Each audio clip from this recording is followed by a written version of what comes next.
And we are live. Welcome back to the No Vaseline DEEP Podcast. I'm here with my special guest today, Jon Chan. I'm Jon. I've known this kid for a long time, I think. Very good friend with mine. One of my biggest inspirations. So, just tell us a bit about yourself, what your dream is, and what you have been doing recently within the past month or two. Yeah, so I graduated college in 2019. I'm from originally from around here in Bergen County, and so I guess I've been out of college for almost exactly 2 years now. And so for the past 4 years of my life, I've essentially been exploring the nature of my own consciousness and also the universe that contains it, right? And trying to live almost an adventure of my life, where I kind of welcome, mystery and uncertainty and things kind of slapping me in the face once in a while, and forcing me to go down a new path. And I'm of the opinion that I like to, I'd like to live my I think a good life, the things that make a good life are similar to the things that make a good movie, Like, you've never seen a movie where, the main character just, every time he faces a conflict circumstance, he's able to easily overcome it and everything comes easy and everything always just works out, right? I think, I like to thrust myself in and, see what happens. So and many things. Let the universe, show its cruelty and its favor to me in whatever way happens, and let destiny carry me along a beautiful story. And so the way that's manifested in my life so far, I guess, is that number one, I'm a traveler. One of my favorite things to do is to take a look at dramatic natural landscapes, as you know. Me too. Jon. A lot of things, after this introduction, I'm just going to say a lot of things that, you've done a lot of things to really help me, a lot of things I agree with, but continue. Yeah, and so I love seeing the world. I love understanding this dynamic planet we live on, and so I've been kind of traveling around the Rocky Mountains, the desert. So far, I plan to hopefully branch out to other places like South America, eventually once I get the resources and stuff. But I've been hopping around from place to place every month. I don't have a permanent home anymore, so I basically just live in a different Airbnb every month. And so been through like Colorado, Utah, Arizona, those places mainly. And gonna be, I'm here for a few days, and I'm driving back out through the north of the country to go back to LA this weekend. So it's been a fun time. And I guess the other way that's manifested is that I, the closest thing I've got to an occupation these days is that I am a Twitch streamer. Yes. I don't know. I've got kind of these crazy ideas about the beautiful future of the species. I think, long story short, I don't think... they were crazy until I listened to them, and they inspired me and had me go through a lot of very beautiful experiences, and I realized that I really do think that what you say will happen. We'll get into that in a bit. Yeah, that's the plan. I'm a believer of the Jon Chan, whatever you want to call it, the Chan Collective, if we will. Yeah. The Jon Chan believer. But I think the story of our universe and our planet and our species is a beautiful one, right? I think, interwoven with all the connected parts that make up the whole, that tends toward the path of beauty. And I think, one of the biggest things I've learned from you. Yeah, and you we'll look talk at about the that world, more. Yeah. You look at the world and the way it's developed, right? And it's like, things have been getting better, right? But if you look at the way that things work right now, the way that the system is set up, and the fundamental things that are true about the way that humans exist in this world together, right? All of them, right? Mm-hmm.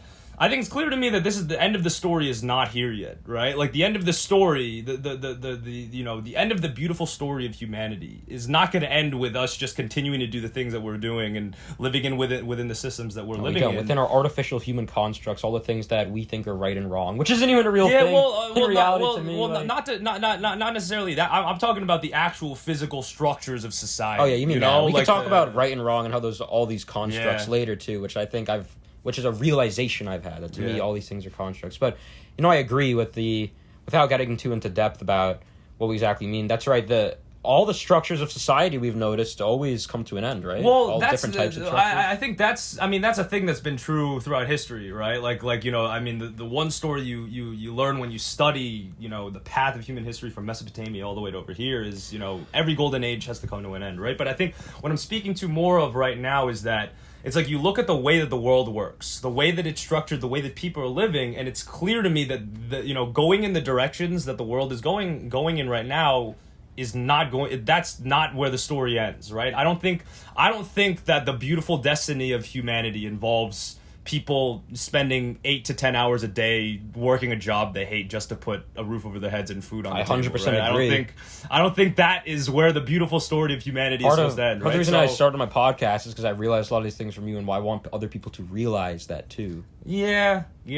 And so the deal is, it's like I think, you know, if you look throughout human history, biological history, and geological history, right? I'm kind of a believer in a general concept that has kind of become a dogmatic thing within each of the disciplines, but as a general concept, I'm kind of on board with the idea of what is called in geological sciences, at least. The theory of punctuated equilibrium. It's like this idea that, you know, the world usually exists in a somewhat static state where things are just moving along as you'd expect them to as part of the system, and then all of a sudden it's injected with some kind of stimulus, right? Either volcanic eruptions, right? The dinosaurs, right? Yes, they were the Chicxulub impactor, right? It's like, you know, you got these massive events that just change everything, jumpstart everything into a system of dynamism, and then, you know, the world continues on in a new equilibrium. And I think it's the same with human history. I think if you look over the course of human history, you know, people like to, you know, especially in today's, you know, democratic, you know, worlds of the Western world, it's like people like to think of things in terms of accumulations of gradual efforts because most people aren't really doing anything, right? They like to think that they're making an impact by recycling and voting and things like this, right? Yeah. But if you really look at human history, I think what the pattern that starts to emerge is that really, you know, there are few individuals that, you know, everywhere, you know, there end up being a few individuals that really are writing the story of history, while everyone else kind of basically was completely replaceable. If they had never existed, nothing would have been different, right? And I think basically the idea is that, I don't know, I think, you know, as part of, you know, my adventure of life, I'd like to be one of these people. You know, I think it takes a crazy idiot, you know, when you have entrenched systems that have been so ingrained in society and the organization of communities and civilization that people can no longer see outside them. It takes, you know, crazy nuts like, you know, that like I'm trying to be, to come around and just completely reimagine how things can be done, and not just write a paper about it, but try to actually build these things in the world. So I mean, I mean the thing that I say on my Twitch stream and my bio is that I want to live my life as a grand adventure that, you know, I don't claim to have the answers right now, but I'd like to learn them along the way by trying and failing, you know, a million times, right? Getting the answer correct. That ultimately culminates in the deliverance of the human species to its next age. You know, I think it's time, you know, we've been living in a civilization that I kind of feel is almost a, you know, it's a legacy of the, you know, we've inherited it from the Roman Empire at the very least, maybe even all the way from Mesopotamia or something.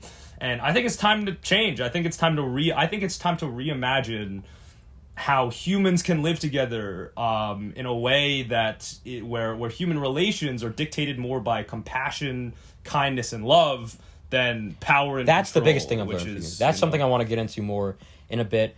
But one question that I don't really think it matters, because I think that there is something to say for appreciating that, like, if you are one of these people, appreciating the potential greatness of someone like you.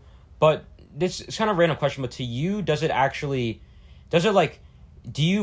you take pride in the idea? Do you like necessarily take pride in the idea of being one of those people to deliver it, or you just take more, or it's more of, to you it would be like a privilege to, like, is it something that you feel like in a way inherently superior, or not really, or you just take pride? Not really. I mean, as you know, I think pride, right? Like, where the prime is, because I already knew what the answer you got. I just want to give, you know. Yeah. Pride is, you know, pride is something that is rooted in the illusion of the ego, right? And we could talk about that. That's something else I want to talk. We're gonna talk. We have so many things to talk. I'm so excited. I love having you on. It's really great. So pride, I mean, is ultimately an illusory thing, right? It's ultimately something that is not really. It doesn't really make sense, right? It's like I don't think there's any element of wanting to elevate, you know, this this, you know, my trophy case, so to speak, right? I think I'd say, you know, if you ask me why am I doing this, right? Why have I decided to try to be one of these, you know, men who moves history forward, right? And you know, one of these crazy nuts, right? Who goes out and, you know, does crazy stuff that somehow works and changes everything, right? It's like, the main reason is if you think about a video game, right? If you think about playing a video game where you're presented with a bunch of options at the beginning, right? It's like, you playing this video game. Why are you playing this video game, right? We are from a certain point of view, too. Yeah, it's like the idea is like, I mean, I usually play video games for the exact same reason that I live, right? It's to enjoy myself and feel fulfilled and feel happy and satisfied and all these wonderful things. Right? And it's like, usually, I mean, it's like in the same way, I'm the kind of person I would prefer to start out a video game and try like the craziest and most intense thing, you know, and really get the full experience of it. And I mean, I think it's the same way with life. I mean, I've been presented with this true miracle of a human conscious existence, right? And I mean, I really, you know, I have a deep appreciation for the true miracle of this, right? How lucky I am to be able to experience this kind of existence. And it's like, basically, you know, what am I going to do with it, right? It's like, you know, to honor, right? To honor the miracle of being conscious, of having this beautiful life and being part of the beautiful story of the universe. I've chosen to honor it by living my life in the most full and exciting and adventurous way as possible. I love that. So, you know, that's something that I as we segue into this next word about that, it's something that I've realized from you that a lot of things you're saying really resonate with me well, because through certain experiences I've had, whether they were through, you know, whether they were through things that people can figure out on their own, whatever I mean, and whether they were through certain movies or certain things, one thing that I've realized that's made me much more content with the world, and in the sense of have much more of an appreciation of the universe, is the miracle of consciousness. But something else that's beautiful to me is that we don't even understand what consciousness is. But to me, the realization I've had is that whatever it is, at the very, very bottom, it is something that exists in all of us. Potentially, you know, it might exist in animals, might exist in anything alive, we don't know. But to me, what that means is that it is something that, you know, to me, the universe itself, in an extreme act of compassion and selflessness, almost has allowed this feeling of consciousness to exist in all of us. And to me, what that means is that I kind of want to relay that in the sense of, it's kind of hard to say, it's really hard to describe these things I've learned, but that's kind of what made me realize that I just want to be as loving and kind as I can to every single person. Like, the mindset I have is that no matter what someone has done in the past, no matter who they are, no matter what they are, or no matter what they've done, I try and be kind to every single person I can. I really strive. Literally, no matter what. No exceptions to me. And because I really think that that's if that's like the best way to make other people realize the miracle too of consciousness, to be very nice to people. That's something that I've realized, and it just made me a much happier person. Yeah. Partially, I've realized that partially from you. I've realized that through other experiences I've had. But to appreciate the consciousness and also the present itself is something I've learned. And I say this to Aiden so much that it's really funny because I say it's kind of like a joke we have about how I'm such a big fan of Master Oogway. And how Master Oogway said, yesterday is history, tomorrow's a mystery, but today is a gift. That is why we call it the present. Like, that like when I first saw that, I started crying when I first saw that quote. Like, that really, really meant a lot to me. The idea that we exist in this like eternal presence, and we were able to experience this consciousness in this eternal presence. What do you think about that? Yeah, I think the ideas of the presence. There's a bunch to pull out of that. I think you know, going on the lines of you know, past, present, future, and whatever, right? Like, at the end of the day, like, you know, when you say things like, you know, when you think about topics and subjects such as like understanding consciousness and how consciousness works and all these things, right? It's like, it's a little bit of a weird thing because it's like, I mean, you talk to the physicalist scientists about consciousness. Which I used to be right? But then I kind of changed my mind for many reasons. Yeah, but I think there's still a little bit to separate yourself from, because it's like, it's like, you know, there's definitely things that separate. Yeah, that's part of the beauty of this. It's like difference. So, you know, what do the physicalists do, right? They basically prod around in a human brain, right? Like, you know, supposedly not their own, right? Some random brain. And they look at all these electrical impulses that they're measuring on, like, their, you know, electrical equipment and whatever, and trying to take that data and match it with, like, you know, states of consciousness or whatever, and do all these things. And it's like, I mean, you know, science is a good tool, right? Science is a good tool that we've used to build technologies, right? That's like a good thing. I That's agree. like I think that's it's something that you can't really argue I think with. it's one of the greatest things that we can do to interact with the physical realm that we exist in, Yeah.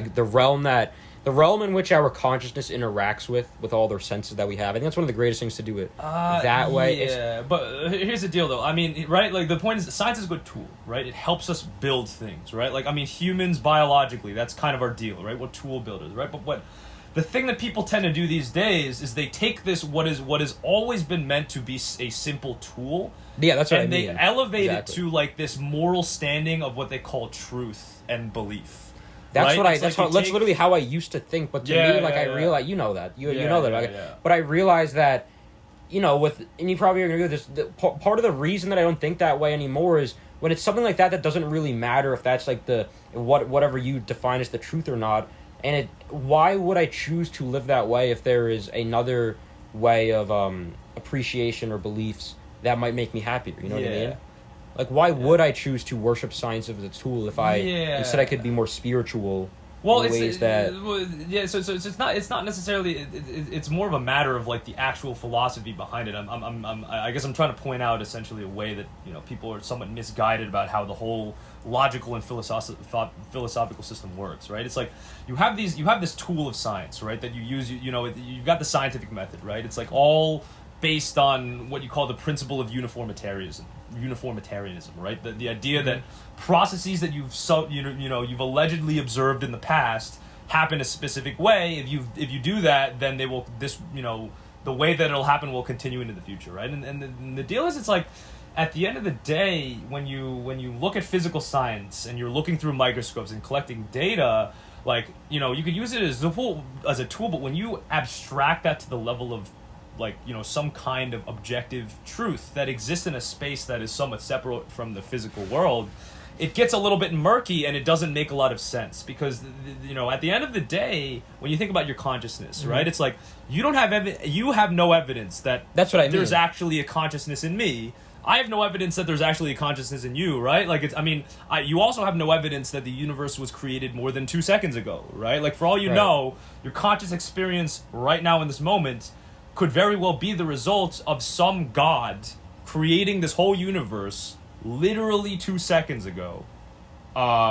And, you know, complete with all the memories you have in your brain and all the physical objects and all the notes in your iPhone that claim that it were that's what I was allegedly kind of trying to written. say. Like, sometimes I'm not the best with like wording, but like I meant, like, how do you know, right? Yeah, how do you know what's right and wrong in this? Yeah, and so this is a line of questioning that a lot of philosophers have gone down, right? It's like this is what you call the skeptical route. It's like, how do I know that I'm not in a simulation, right? How do I know that my reality is real? How do I know that other conscious minds exist, right? How do I know things, right? What does it mean to know things and all these things, right? And it's like, you know, when you start asking the questions, I guess this is somewhat related to what one might call the burden of possession. It's like when you start from a point where you've accumulated, you know, possessions in the form of physical possessions and also knowledge and understanding and belief, it's like when you start taking it down, you feel bad about it. It's like a negative thing. It's like, oh no, like I'm ascending into like this state. It's like I'm losing everything, right? Like people sometimes go down these lines of questionings, and it's like it's like a very depressing experience. You know, it's like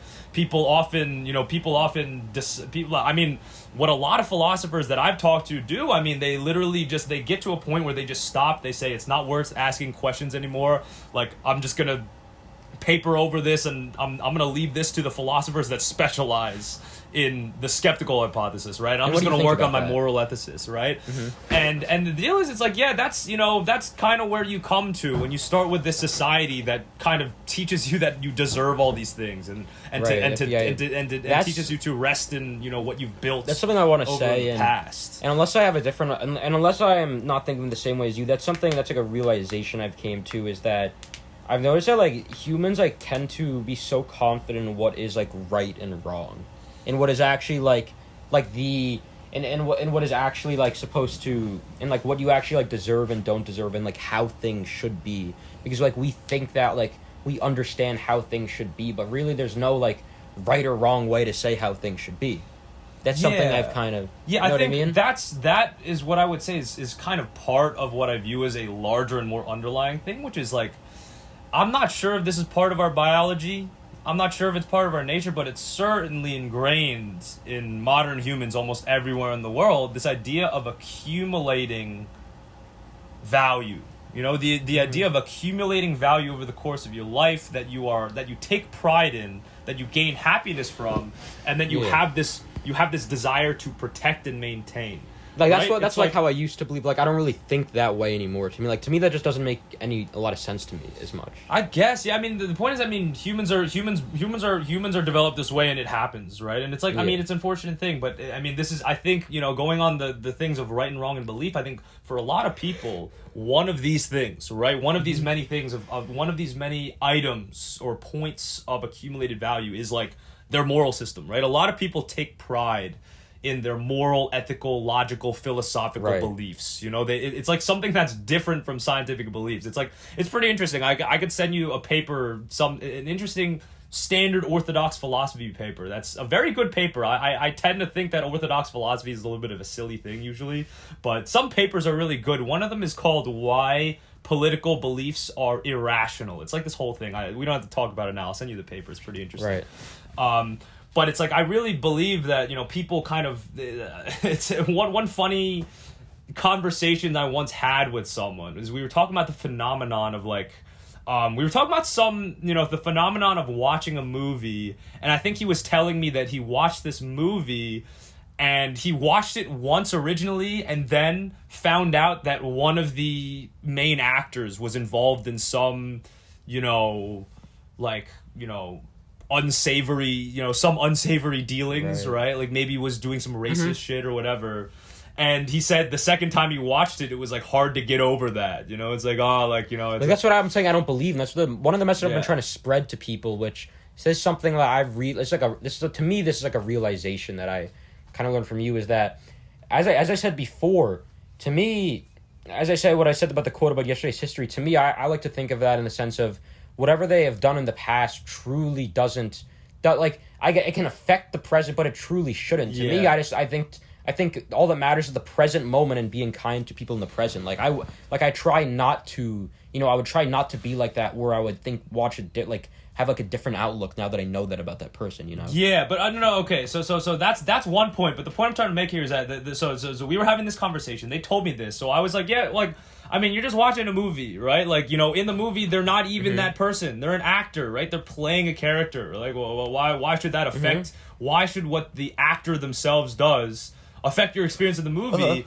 And he was like, oh, well, I don't know. I mean, it's just, it's the actor. I know he's doing these things. It's like, it's an unsavory thing. He's doing bad stuff. And it's like, and I was like, oh, I mean, you could choose to ignore that, right? And just have a good experience. And I think their response was that's literally what I mean. The response was something I found really funny, which is this, they said, yeah, but I don't really want to be the kind of it's like, I think it was almost that, like, he took it was a source of pride. That's what I was trying to say before. It was a source of pride for him to react negatively. Means. It was almost that he viewed it as his moral duty to not be able to not be able to ignore it and just have a good experience of a work of art.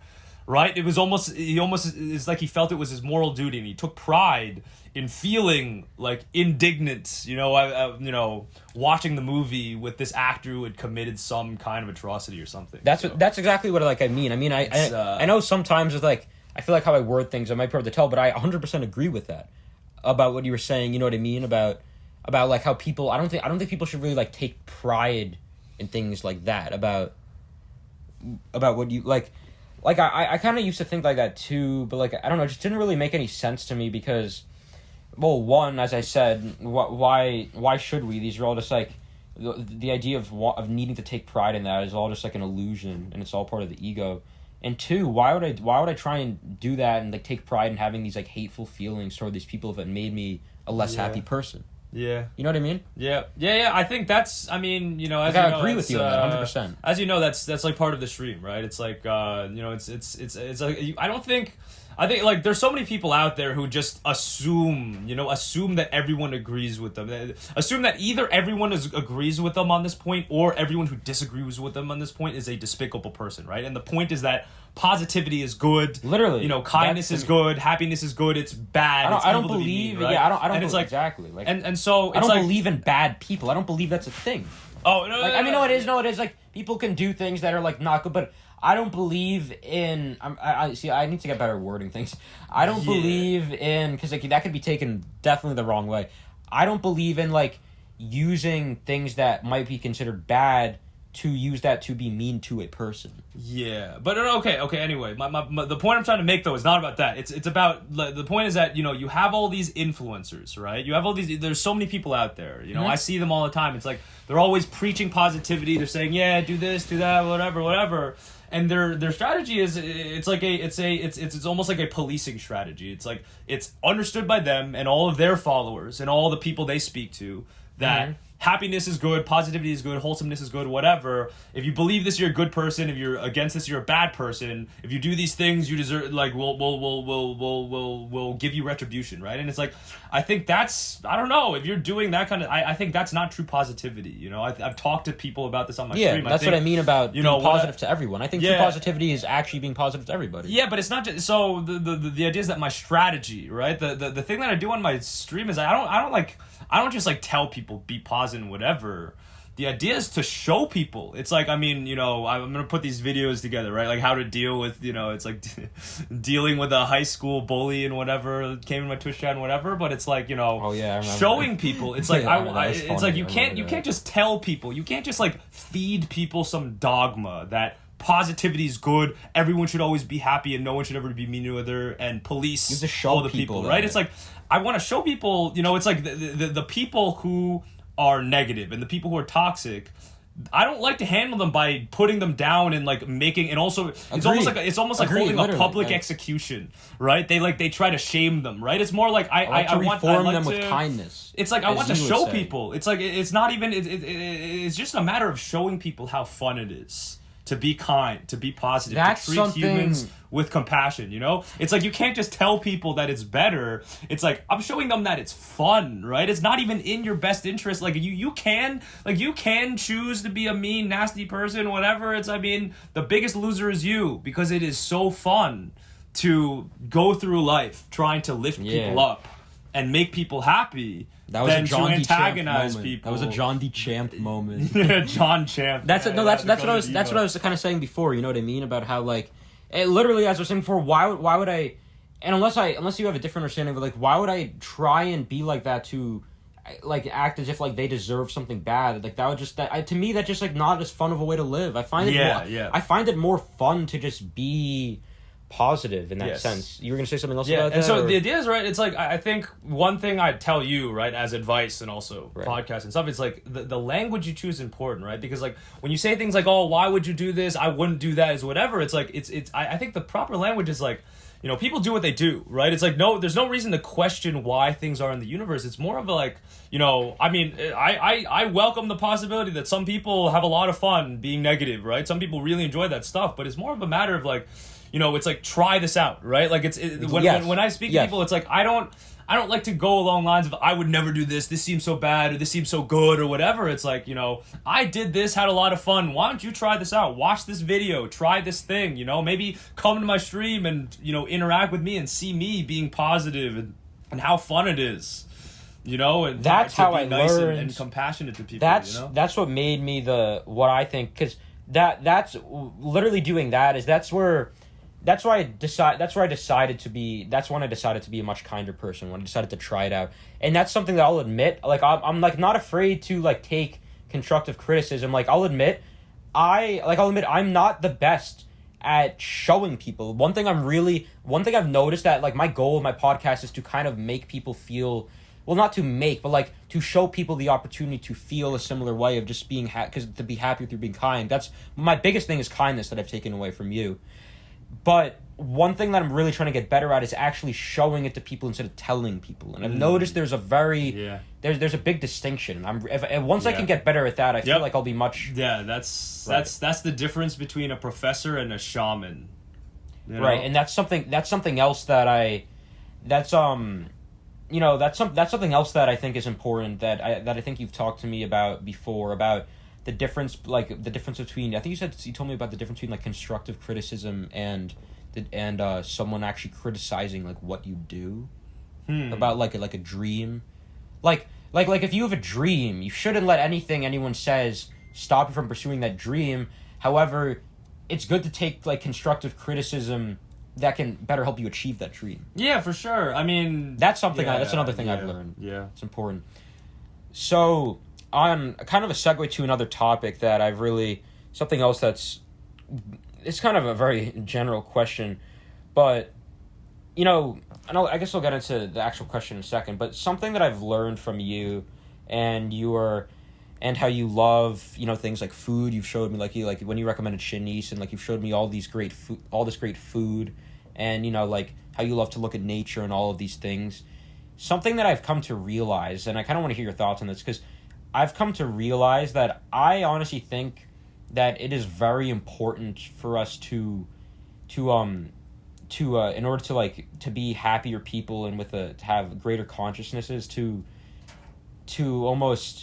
appreciate the senses we have that allow us to interact with the physical realm. That's something I've learned. And what I mean by that is, to me, it's not just about existing as a conscious being. It's also about using these amazing senses that the universe bestowed upon me, like hearing, for instance. I love to listen to good music. Seeing, I like to see good nature, and you've really turned me on to the idea of wanting to go see the mountains. Tasting, I tried out what you said about like paying a lot of money to get really good food, and I realized it's worth it. I'd go back to Shanice and pay $200 if I had to.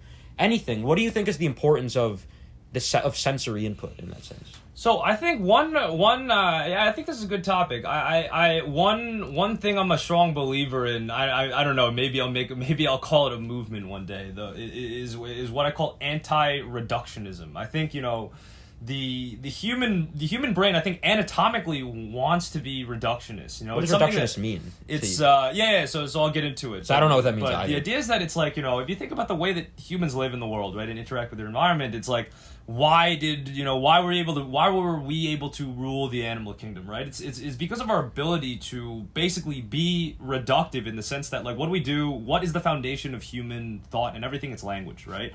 And inherently, what is language? A language is a system where you take like a big / possibly infinite set of stuff, right? And then you just shove it into a box, and that box is called a word, right?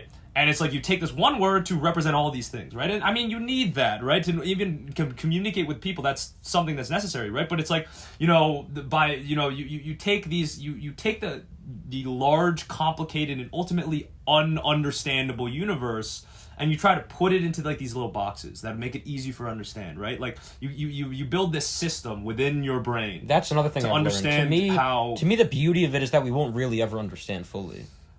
Or you don't mean like that? That's true, but that's a little bit tangential to. Has nothing to do with your main point. Continue to elaborate. Sorry about that. So basically, that's what we tend to do, right? We take the whole universe and we try to reduce it into like these structures within our mind that we like to contextualize everything as, right? Like, it's like, so many people, you try to introduce them to a new topic and they won't understand it until you compare it to something that already makes sense to them, right? And they say, oh, it's this, and they fit it back into the structures of their mind, right? Every single thing they take in, right? It's like when you look at it. It's like, for example, like when you read, I mean, one of the purest examples of this is when you like read a book, or when you listen to a lecture and you're like writing notes, right? You're trying to summarize things and write notes. It's like the Cliff's Notes idea, right? You take this big book and you try to summarize it into these points, right? It's like, this is what happened, this is the structure, right? Beginning, middle, end, and whatever, right? And it's like, this is a useful thing, for a lot of productive jobs. But it's not always Well, the point is that it's a tool, right? For a lot of productive jobs, it's probably best that you organize your mind in this way, right? Like, if you're going to be like a software engineer, you got to write code, you got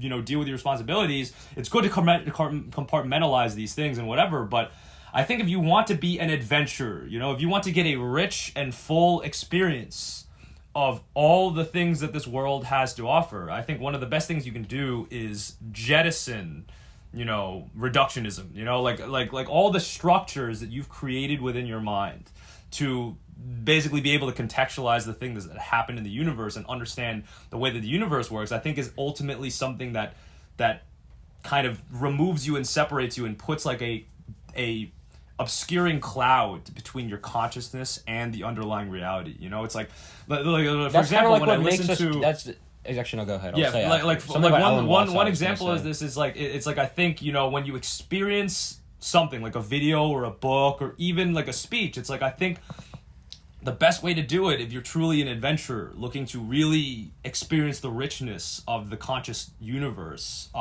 is to just take it in and not put any layer of cognition over it. Like when you're eating a nice piece of sushi, rather than thinking, oh yes, this is tuna. Tuna tastes like this, right? The rice tastes like this. It's got this firmness, right? I think it's best to just sit there, remove all your cognition, and just let the senses be as they are in your consciousness. Experience it in its most rich form. Like I guess another illustrative example is like I recently started listening to audiobooks again. I like listening to audiobooks and long podcasts, and it's like I think one thing I think that people do that I think is a little bit silly. My mom does this is they try to like read a book and like learn everything. They want to make sure they have all this stuff. And when I listen to an audiobook, it's almost like I'm listening to music. It's like pure enjoyment of the material in the moment. How are these concepts swirling around in my mind right now in a way that is fascinating and interesting to me, that requires no cognitive manipulation on my end? The concepts are simply swirling there. I let them be in their fullness, right? In their uniqueness, right? Not trying to fit them into a box to help me understand it within some limited system in my brain as to how things work, right? Because I think that's the deal, right? If you're always contextualizing things in terms of the system that you've built in your mind of how things are supposed to work and what things are good and bad. For example, one of the best examples is food, right? You go through your life eating all the food you've eaten. If you approach every meal trying to contextualize it within the systems you've created within your mind to contextualize food, like, it's like saltiness, sweetness. I know what beef tastes like. I know what lamb tastes like. I know what tomatoes taste like. I know what tuna tastes like. I like these things. I like these things. I like this combination. I like spaghetti with meat sauce. I feel like it kind of diminishes the experience. Yeah, well, but the main thing is that you close yourself off to those exact type of experiences that I've talked with you about, where the chef just completely wows you with something that just is that exists completely outside the realm of anything you've experienced before in your life. I think being open to those experiences, right? Those moments that completely change you. Those moments that show you new horizons, that expand your consciousness. I think the best way to process reality in a way that leads to more of those is to free yourself from structures and preconceptions and the desire to be reductive and fit people into boxes. That's the thing. Like that's another thing I want to mention. Like that, I'm trying to get better at explaining, because the whole time when I was saying what I was saying about how like humans try and act as if like as if our constructs about how we should understand things are so like morally like better or good. That's kind of like what you were just saying. I'm trying to understand. So that's something I could get better at. I need to get better at. Like I recognize that. So I really respect that. I recognize that you're able to like communicate these things. Right? Yes, I've spent so much time thinking about this. That's the biggest challenge of my podcast because I kind of like, as you like always say about the spark, which we'll talk about in a minute. I have like, I thought the spark was, for me, I thought the spark was originally something else, but I have this spark, what I really, really want to do, which is kind of just to like spread love and kindness and make people happier. But now the challenge and like, now the challenge is like, how can I actually do this? Yeah. Yep. So that's where the adventure is, right? That's the whole premise of my journey, right? It's like, you shouldn't expect to have the answers at the beginning, right? It's like, I think something everyone can take away from their own respective journeys too. Yeah, it's like, for example, right? Like, no matter how big or small, right? The thing that it's like, right? It's like the Jon Chan style of doing things, right? It's like I go in blind. I have no clue what I'm doing. By the way, so the way that my stream works and kind of my adventure as a whole. I mean, to give you guys some background, it's as you know, my grand dream is I want to live out an adventure that culminates in delivering the human species to an ascended state of existence. I hope you succeed right? at that. Yeah, I know. I mean, why wouldn't you hope that I succeed, right? You may think I'm stupid and unrealistic. Like at first, like I never thought. I always knew you were really smart, but when I when I first found out you wanted to do this, I thought it was unrealistic, but and yet here although I don't think I'm going to be able, I don't know if I'll ever be able to do it to the same extent that you plan on doing it. I find myself trying to do a similar thing on some level that you're doing. You know what I mean? Like, yeah. And like, because you showed me. That's what I learned from you. You didn't tell me to do these things. You showed me them, and I actually. And well, here's the deal, right? How did you see? When did it's like what was the process that helped you realize specifically along these lines the most? It's like there have been a lot of things. Well, you especially, right? But the point is that I've told you things. I've been doing my thing. You've been seeing me doing my thing. But then you started doing your thing, right? You started doing your podcast, and you probably understood it at such a deeper level when you actually started trying it yourself, right? Getting your hands dirty and actually experiencing it. Now I understand more what the dream is, because to me, like, I have these ways that I've like. I have undergone these changes to my consciousness that have made me happier, and I've seen all these things. But as you said, now, like, the actual challenge, like, the dream, like, the fun part is actually trying to show that to other people. Yeah, and, well, like, how it's not just... See, the point is that that's only part of it. You shouldn't view it that narrow, right? The point is that it's all about execution. It's like, how do you make something happen in the world? It's like, you have the state of the world where nothing's happening, at least according to... like from the perspective of what you're trying to do, right? And it's like, how do you move the world? Right, that's how the world. That's actually a good way to think of it. Nothing's happening to the point where it does happen, and it's a lot more than just learning how to communicate. It's like learning how to do the cameras, learning learning how to build organizational structures around the podcast, right? And so going back to you're right. Communicating is just one skill. To me, it's one of the most important things for the nature of what I want to do. But there's many other things to it. Like, for instance, video editing. I went from editing my first video in iMovie without even with only using like the camera microphone, which is obviously not as good. To now some of my friends, including Aiden here, convinced me to get Final Cut Pro, and now I'm learning how to video edit and doing all these different things. It's all, and that's the other thing I wanted to, before you go into what you were saying, that's the other thing I've realized, that part of the fun I've realized that it's very fun to jump into the deep end and learn how to swim. Yep.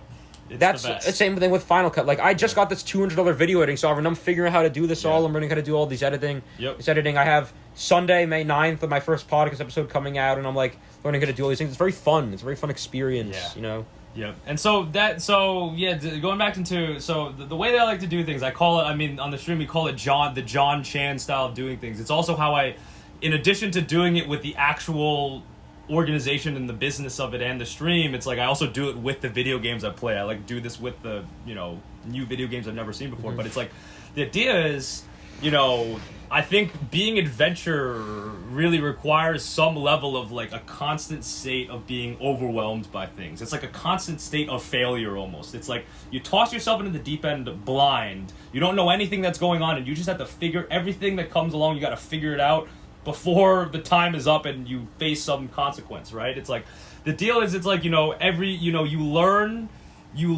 the necessity of things by experiencing the consequences of not having them, right? And it's like, the idea is like, you contrast that to the way that most organizations are. You contrast that to the way that most, like, that's kind of what happened with COVID to me. Like, it kind of what happened to what I realized with COVID. Like, how I always took hanging out with friends for granted until that happened. Then I realized the consequence of not having that kind of sucked. It really did. Yeah, but you take so if you compare that to the way that most organizations are built these days, like with everyone in our society obsessed with planning and predictability in organization, right? It's like you have some group of people that just like think, they sit in a room and they just think like, oh, we got this organization, what do we need? Let's come up with a business plan, let's come up with all these things, right? And it's like, I mean, how the fuck do you even know what you need? It's like you're coming up with all the ideas in a boardroom, and you're trying to think about what's going to actually happen in reality. And it's like, I mean, obviously for a lot of these people it works, right? Because the world is sadly that predictable sometimes. But the idea is that, like, it's not only with organizations, it's with your own personal endeavors as well, right? You overthink things in the beginning. You try to plan everything out. You try to think about what you want, what you don't want. You get all this stuff and you have this organization with all these moving parts, and it's like eventually you end up with this behemoth where you don't even know why you need everything, right? Like, think about like, I don't know, any big company. It's like you got so many little departments and so many things going on, and it's like, how do you even know what exactly you need, right? And then on top of that, it's like you convince yourself that you need all these things, right? It's like even in your personal life, you convince yourself that, I really do need this 12-month lease to live in the same fucking place for 12 months in a row. Do you think, does that mean to you that it's, sorry to cut you off, does it mean to you it's important to try, like, existing without these things and seeing if you really need them then, or? Yeah, I think my point is that my point is that it's, I'll get there. I'll get there. So that's what you're saying before. Yeah. The idea is that you convince yourself you need these things, and then you develop the fear of not having them. Right? It's like doing homework, right? You spend your whole life being told by your teachers that you got to do your homework or whatever, right? And it's like eventually you do it every day. You feel like you need to do it, and it's like you have this fear of what happens when you don't hand in your homework. You know, it's like you got this fear of oh shit, like what if I go to this event and I forget my tie? You know, oh, it's such a disaster, right? It's like I guess one can also compare it to like when people are afraid of doing like certain drugs and stuff. I guess that's. You're getting to the line. I mean, I personally am not going to do some drugs for some reason, but I don't know. It's like, I guess one thing to say is like people who fear, like I've talked to a lot of people who like have a fear of doing like psychedelics. They never want to do LSD. Obviously there's some things that like people shouldn't recreationally use. Yeah, like, well, like people that's the thing. I don't know about that, I don't know about that. I mean, I guess people can that's do what they want. Yeah, that's a murky thing. No, I mean, people can do what they want. I think there are some things that we could say are probably... Like, I think it's safe to say marijuana is safer than black tar heroin. You know what I mean? Like there's some things that we can say are safer to use than others. You know? I guess, but the point is, it's like the point is like, how do you know what, like, right? Like, how do you even know until you actually experience it, right? Like, it's like, how do you even know how scary something really is, right? Until you actually experience it, and that's basically, you know, that's the idea, right? Like, rather than starting with this castle, right? Mm-hmm. You start with like this castle of stuff. And you feel comfortable in your castle because you've got all your stuff, right? And you've got all your structures and all your, you know, schedules and all your routines, right? And it's like you have all this fear of losing it, right? And I think the idea is that this is not a castle. This is a prison, right? It's actually a prison. The freedom comes when you break down that castle and destroy it and start with nothing.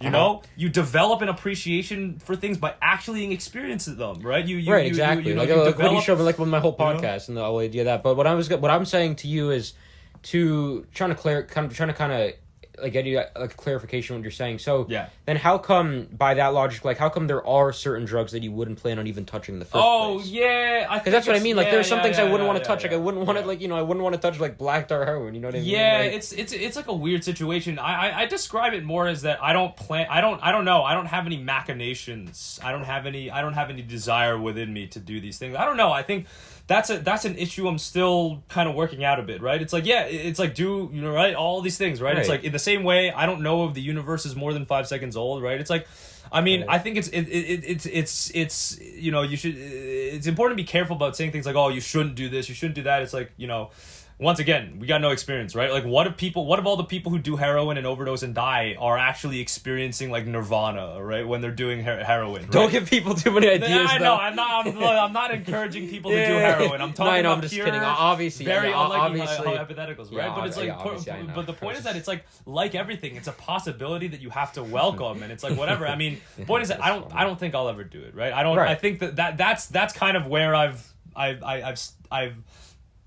come to stand on a lot of these things. The point is that it's like, you know, what's the word? Categorical condemnation of like activities and things is a little bit of an iffy thing. It's more of like, I wouldn't predict in my future that I'll ever do heroin or crack or meth. I guess that's a good way to look at it. I mean, if it works for you. Right? It's like, who knows? Like, maybe, I don't know, right? Like, I can't predict the future, right? Like, I don't know what's going to happen, right? It's like, who knows what is going to happen in the future? Maybe one day I'll just be overcome with a sudden urge to just, you know, completely indulge myself in extremely harmful activities like that, right? Like, who knows? But right now, I predict I wouldn't do that. I don't currently have any interest. But tomorrow's a mystery, and we don't know what happens. It just exists in the present, right? Yep. Yeah. So the beautiful mystery of the future is beautiful because it's, you know, it is beautiful because you don't know what's gonna happen. It's exactly. Like, exactly. Yeah. So this is kind of a and this is completely separate, but it's like something that I've been thinking about. I really want to hear your opinion on, because like as soon as this came to mind, I'm like, wow, I wonder what J Chan has to say about this.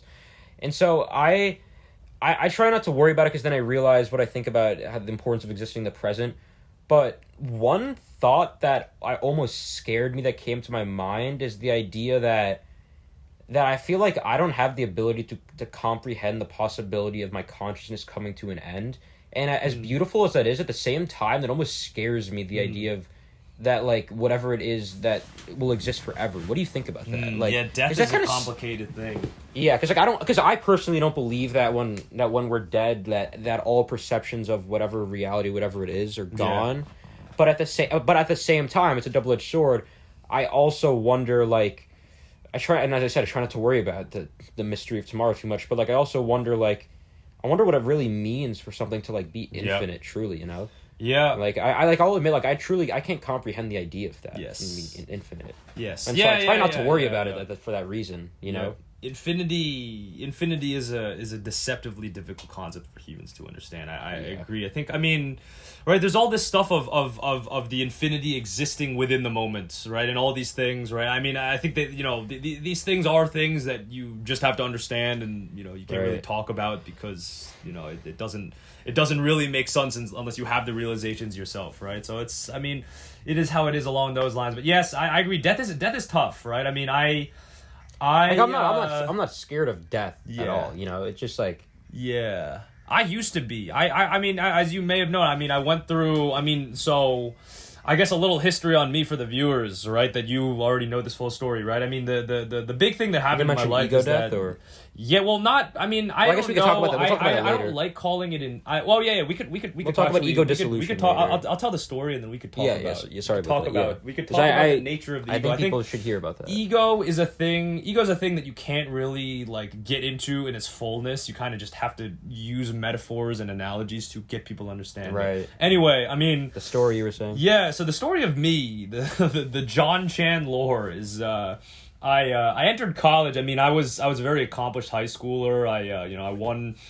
I was really good at math. I think it's the USMO, right? For math. So I made it to like the top 250 in the country at like the math competition space, and then I also got third at like the Siemens competition. They gave me like $40K. I was in a newspaper and stuff. So I was really big for my britches, you know. I was a huge narcissist. I entered Princeton assuming that everyone would be, you know, a lot dumber than me, and I was just going to breeze through, which was, I mean, there was some truth in that part, but the pride from it was a big illusion, right? And so in my sophomore year of college is when I started, you know, eating LSD, and maybe my third or fourth time ever doing it, I had an extremely deep trip where one might say I fell through the hole. And so, I mean, it's really hard to describe in words the kind of stuff that happens in an experience like that, but I guess one aspect that's the beauty of it. Because go ahead. There's something you just gave me like a wide open layup that I have to say after, but go ahead. Yeah. One aspect of it that I think is kind of one that I can tell people sometimes that, and they'll kind of understand, is like the idea of being trapped in a moment of eternity, right? Where if you think about, like, if you want to contextualize it physically, if you think about the idea of within your own human brain, your perception of time slows down. Imagine your perception of time slows down to where it tends toward the limit of infinitely slow, right? At the same time is progressing and your brain is sending signals in real time, you eventually get to a point where your processing of time is so slow that whatever the center of your consciousness, if such a thing exists, cannot even receive signals from the other parts of the brain anymore. That actually does kind of scare me. The moments of time are too small that you are contextualizing as almost infinite. That's crazy. Right? And it's like basically you lose all your senses. You lose your touch, you lose your memories, you lose everything until... Right, cut it? No, I'm saying time. Oh, the time? Just be aware of your time. I don't know. Yeah. It's your podcast. I don't care. Until eventually you're just basically just this point of consciousness. All you have is the existence of your consciousness and no richness, no sensory input. You're just floating in this space of nothing and everything. That's kind of what, isn't that kind of what like ego dissolution is? That's what I've heard. I've seen a lot about. Here's the deal. Like it's one of what I was going to say with the layup thing I was saying is like, when you said like it's very hard to try and describe these experiences, that's what I love about the idea of like showing people these things and trying it out for themselves. Yes. You know what I mean? Yeah, that's how the Buddhists do it, right? All Buddhist teachings are never in the form of dogma. They're like meditate, figure it out yourself, right? But it's almost guiding you like loosely, very loosely. Yeah. So anyway, I mean continue what you're saying. Right, that happened. I mean, I really felt like I experienced almost eternity in that moment. I mean, one might say the consciousness that was in me was essentially trapped in that moment, and I died and was reborn. The new thing is within me now, right? It's like, I'm lucky, like good for me, sucks for that guy. He's trapped in that moment, like unlucky, man. You drew the short end of the stick. You somehow made it to hell or whatever, But basically, I mean, I was essentially reborn from that moment. I had completely new perspective on what I am and what my consciousness is and what the nature, and perspectives on the nature of the universe that contains my consciousness, whatever that happens to be. And so from that point on, I kind of spent the rest of my college experience, junior and senior year, really just exploring myself and my environment and understanding understanding how the universe pulls together, right? How does something arise from nothing, right? Like, what is the nature of human life, and how are the mornings and the afternoons and nights and days and weeks and months and years strung together, over the whole interconnected body of humanity and the biosphere and the whole earth and the whole universe to weave together into a beautiful story that has direction and has meaning and has and it is something that you can enjoy and appreciate and view as beautiful, right? And so that was kind of the rest of my experience in college. And so ever since then, I mean, one of the primary aims of my everyday experience is just to broaden my consciousness, see new things, hear new things, taste new things, meet new people. I learned from you. I like to hang out with homeless people all over the place, from all I like to hang out with all sorts of people. Yeah. I love different different perspectives is a very interesting thing to have. Literally all sorts of perspectives I love to hear. Seeing the full gradient of all the things, the extremities of human experience, allowing new and surprising experiences to break down the subconscious structures you've formulated in your mind about that's how one of the most beautiful. That's a very beautiful thing to me, right? Realize that, to realize that the structures that you don't even need to have those structures, Like, they're just tools. They're not reality, right? They're not reality. It's that's hard. What we get too caught up in. It's hard to realize that, though, sometimes. Well, the thing is, here's the deal, right? The harsh reality of it is that it's very difficult to exist in the way that I do, right? Like, being able to do anything and not completely lose your mind and go mad while eschewing and jettisoning structures and living life at the level of pure consciousness is not easy. It's like, it requires a lot of experience. Do you feel like you live with that right now? Well, I mean, I'm moving in that direction. I think, to a large extent, I think here's the deal, right? I do use a lot of structures in my life, right? Like, I mean, when I'm playing video games, I obviously have these things, right? When I do math, I build upon the theories that I know that I've learned throughout my life, right? Like, I mean, all these things, right? But I think at the level of conscious experience, it's like going out and really knowing what the world is. It's like kind of understanding that these structures you build are not the truth. They're not the underlying, they have no actual legitimate foothold on the underlying reality. They're simply tools that we built to help us perform functions, right? In the biological world that we occupy. So. Interesting. So we probably have like a few minutes left at this point because it's been a great podcast, by the way. I really loved having you on. But I just want to ask another question about what you were just saying, and then one more question about psychedelics before we end it. But do you think that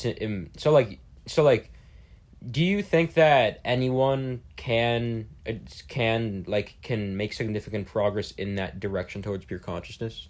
Definitely. I mean, it's hard though. I've noticed it's hard. I feel like I've moved towards it, but it's hard.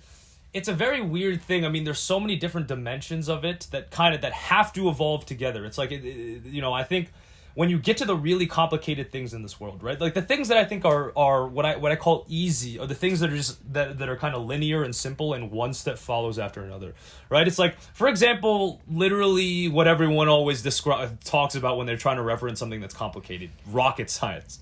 Right? Yeah. It's like, you're building a rocket. I mean, obviously the math itself is really fucking hard to do. Yeah. Right? and figuring out all the equations and using all the computing power to resolve the equations is what it is, but it's a pretty simple linear process. It's like you do this one thing first, then you do this next thing, then you do this next thing, then you do this next thing, right? And you contrast that with something like starting a movement, right?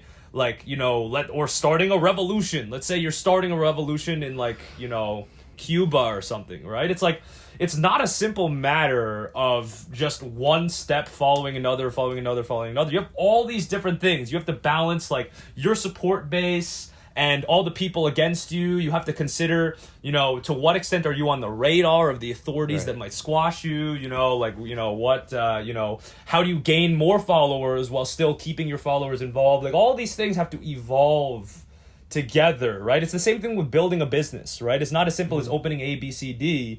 You get all these things that depend on one another in an interconnected web, you know, and you got to move them all together and adapt each one of them. It's like you got to juggle all these things around in your head, right? And it's like, it's not an easy thing to do that, right? But it's, you know, that's kind of how that's I think that is the fun of doing things. That to me is kind of one of the most enjoyable and fun and fun things to do, right? But that's the idea, right? It's a lot of interconnected parts, and it's very complicated, but it's, you know, there are a lot of things that one can do on one's own easily, right? Like starting to meditate, really, you know, contemplate the nature of one's sensory experience, right? Like start asking questions, right? Like I think, you know, the one thing I think is actually really useful about these psychological exercises, like thinking about the skeptical hypothesis and all that, is, you know, it's like some people take that stuff and it's, you know, it's like a dejecting thing. It's like, oh, we got all these questions. Do I even know if anything's real? It's like, oh, what if my family is just a simulation? I'd be so sad then, you know, but don't worry about it. It's like, that. The point is that it's the whole beauty is that it's a mystery that we'll never know. The way to properly contextualize those kind of questions, right? Like, is the universe more than 5 seconds old? Are we in a simulation, right? Like, you know, are there other conscious minds? Is for these things to illustrate the mystery of your conscious experience, the mystery of the universe, and the true, and helping yourself accept the inherent uncertainty that exists in all the inherent uncertainty, chaos, That's the beauty and of dynamism that exists in all experience beauty and chaos.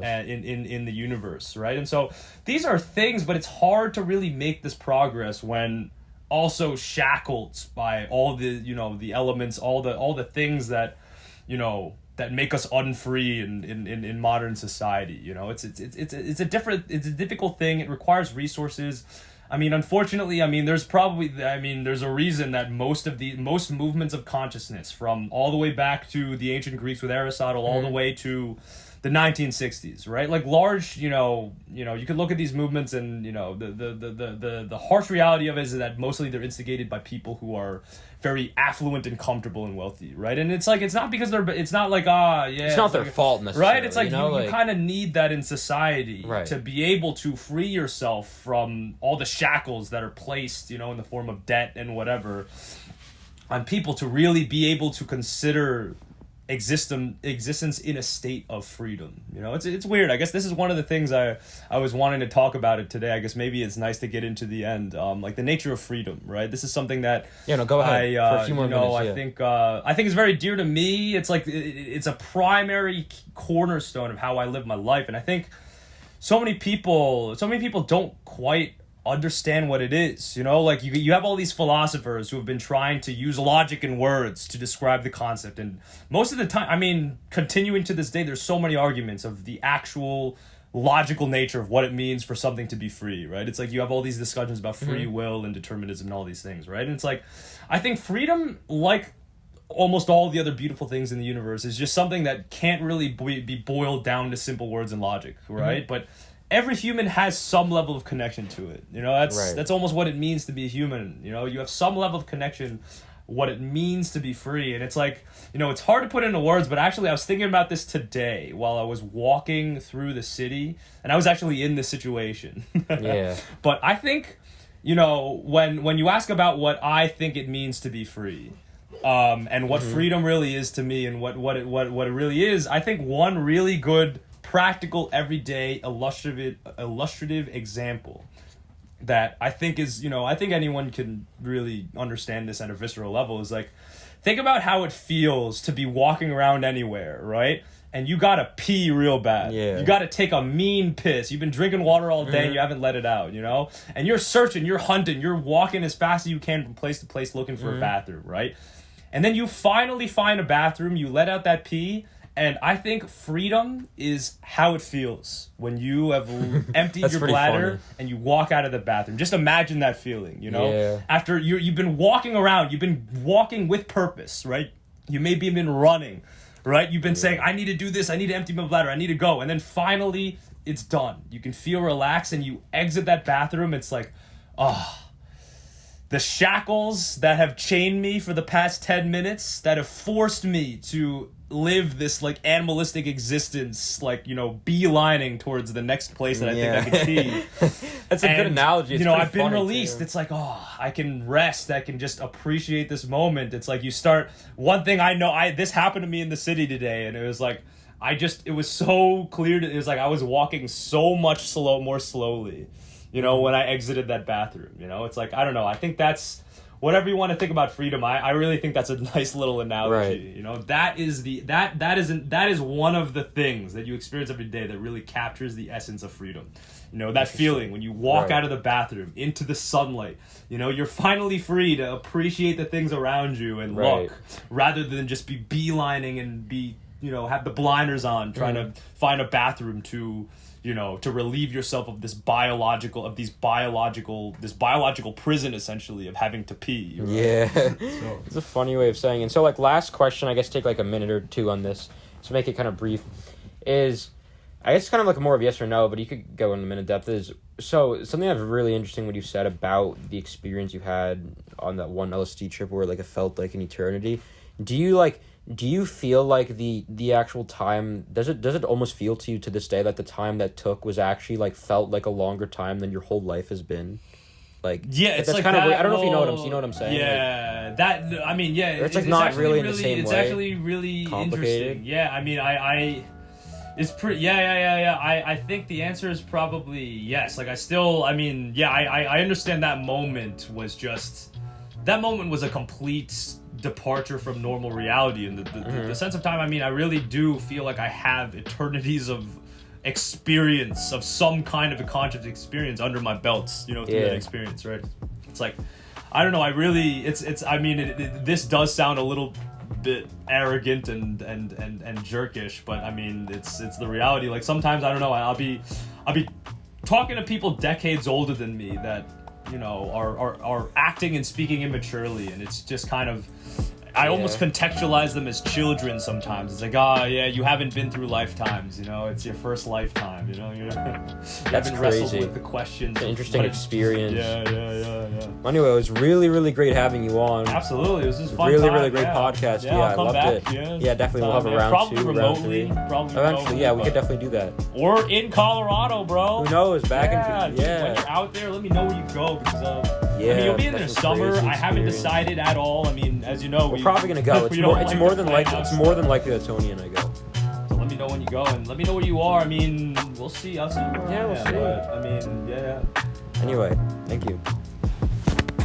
Go, man.